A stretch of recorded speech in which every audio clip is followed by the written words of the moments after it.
మన విశ్వం హిందూ పురాణాల ప్రకారం ఒక అపారమైన మరియు సంక్లిష్టమైన సృష్టి. సృష్టి, స్థితి, లయం అనే మూడు తత్వాలతో విశ్వం చలనంలో ఉంటుంది.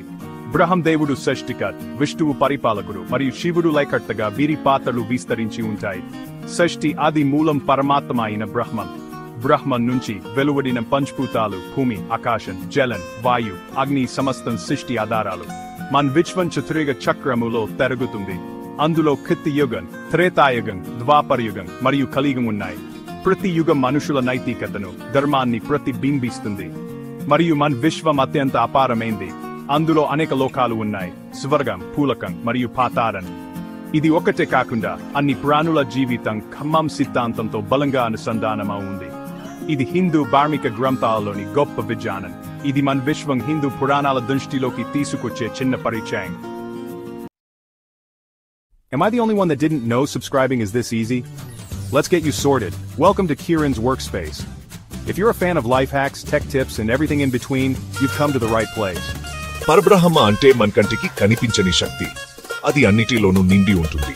అది ఒక నిరంతర ప్రవాహం, ఒక నిరంతర శక్తి. అది అన్ని జీవరాశులలోనూ, ప్రతి అణువులోనూ ఉంది.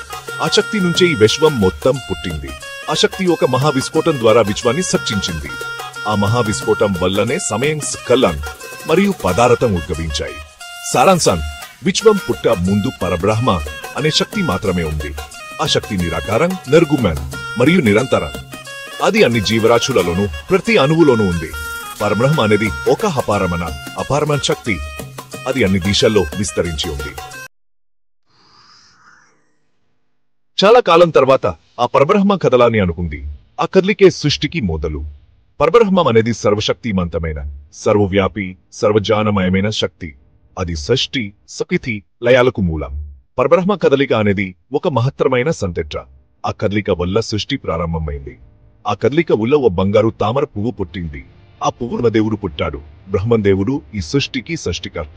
తామర పువ్వు అనేది పవిత్రత, జమాన్, సృష్టి యొక్క చిహ్నం.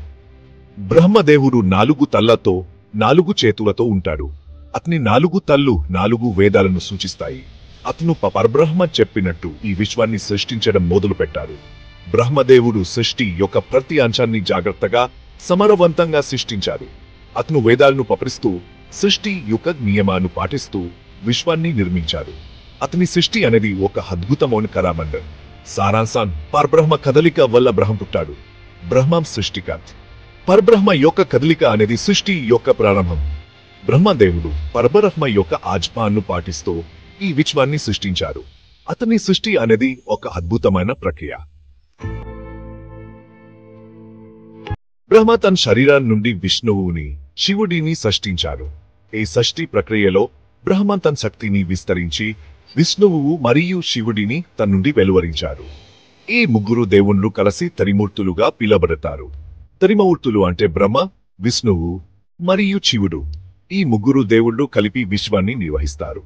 బ్రహ్మ సృష్టికర్త, విష్ణువు పరిరక్షకుడు మరియు శివుడు సంహారకుడు. బ్రహ్మ సృష్టి చేస్తాడు, విష్ణువు కాపాడతాడు, శివుడు నాశనం చేస్తాడు. ఈ విధంగా ఈ ముగ్గురు దేవుళ్ళు విశ్వంలో సమతుల్యతను కాపాడతారు.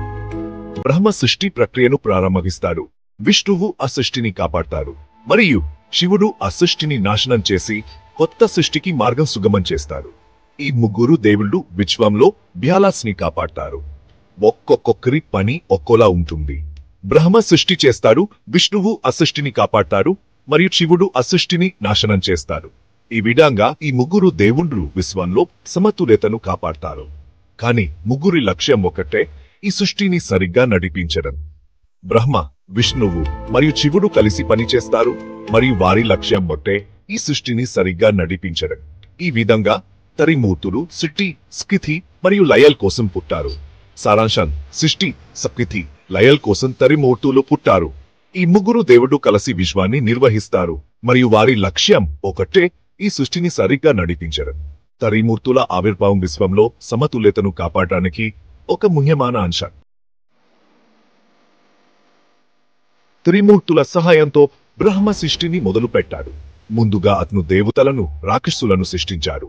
తర్వాత భూమి, ఆకాశం, సముద్రాన్ని సృష్టించాడు. బ్రహ్మ సృష్టించిన ప్రతి జీవికి ఒక పని ఉంది. అందరూ కలిసి సృష్టిని బాగా నడిపించాలి అని బ్రహ్మ అనుకున్నాడు.